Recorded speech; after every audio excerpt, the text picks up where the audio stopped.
ಕರುಗಳಿಗೆ ತೊಟ್ಟಿಲು ಶಾಸ್ತ್ರ, ಗೋವುಗಳಿಗೆ ವಿಶೇಷ ಆರಾಧನೆ. ಸಾಂಸ್ಕೃತಿಕ ನಗರಿ ಮೈಸೂರಿನಲ್ಲಿ ಕುಟುಂಬವೊಂದು ಗೋವುಗಳಿಗೆ ವಿಶೇಷ ಸ್ಥಾನ ಕಲ್ಪಿಸಿದೆ. ಮನೆಯಲ್ಲಿ ಹುಟ್ಟಿದಂತಹ ಕರುಗಳಿಗೆ ತೊಟ್ಟಿಲು ಶಾಸ್ತ್ರ ನೆರವೇರಿಸಿ ಗೋಮಾತೆ ಎಂಬ ಪದಗಳಿಗೆ ವಿಶೇಷ ಅರ್ಥ ಕಲ್ಪಿಸಿದೆ.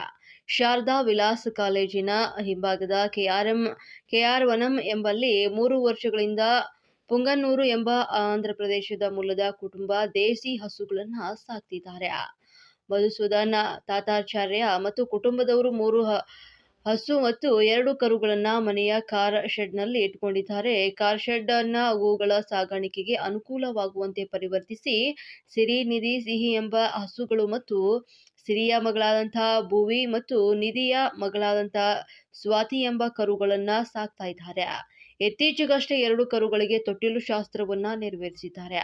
ಮಕ್ಕಳಂತೆ, ಮನೆಯ ಸದಸ್ಯರಂತೆ ಹಸುಗಳನ್ನು ಸಾಕುವ ವಿಶಿಷ್ಟ ಸಂಸ್ಕೃತಿಯು ನಮ್ಮ ದೇಶದಲ್ಲಿದೆ. ಅದರಂತೆ ನಾವು ಮನೆಯ ಮಕ್ಕಳಂತೆ ಹಸುಗಳನ್ನು ನೋಡಿಕೊಳ್ಳುತ್ತಾ ಮಾತೃ ಸ್ವರೂಪವಾದಂತಹ ಮುಕ್ಕೋಟಿ ದೇವತೆಗಳು ವಾಸಸ್ಥಾನವಾದಂತಹ ಗೋವುಗಳ ಸೇವೆಯನ್ನ ಮಾಡಿಕೊಂಡು ಬಂದಿದ್ದೇವೆ.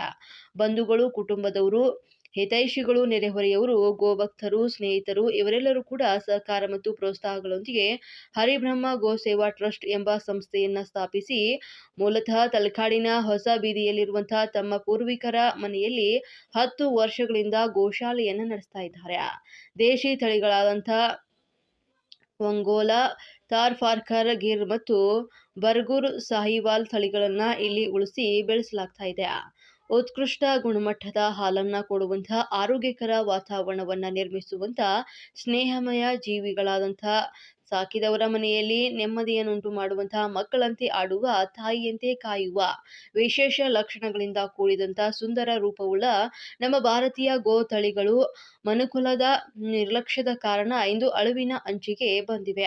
ಕೇವಲ ಹಾಲು ಉತ್ಪಾದನೆ ಮತ್ತು ಹಣ ಸಂಪಾದನೆಯನ್ನ ಗುರಿಯಾಗಿ ಇಟ್ಟುಕೊಳ್ಳದೆ ದೇಸಿ ಗೋವುಗಳನ್ನ ಸ್ವತಃ ಬೆಳೆಸುವುದು ಅಥವಾ ಅವುಗಳನ್ನ ಬೆಳೆಸುವ ಗೋಶಾಲೆಗಳಿಗೆ ಎಲ್ಲ ರೀತಿಯಾದಂತಹ ಸಹಕಾರ ನೀಡುವುದು ಸಮಾಜವು ಒಗ್ಗಟ್ಟಿನಿಂದ ಮಾಡಬೇಕಾದಂತಹ ಜವಾಬ್ದಾರಿಯುತ ಕೆಲಸವಾಗಿದೆ. ನಮ್ಮ ದೇಶದ ಗೋ ಎಂಬ ಸಂಪತ್ತನ್ನ ಉಳಿಸಿ ಬೆಳೆಸಿ ಆರೋಗ್ಯಕರ ಸಮಾಜವನ್ನು ನಿರ್ಮಿಸುವ ಹಾದಿಯಲ್ಲಿ ನಾವೆಲ್ಲರೂ ಸಾಗೋಣ ಅಂತ ಸಂದೇಶವನ್ನ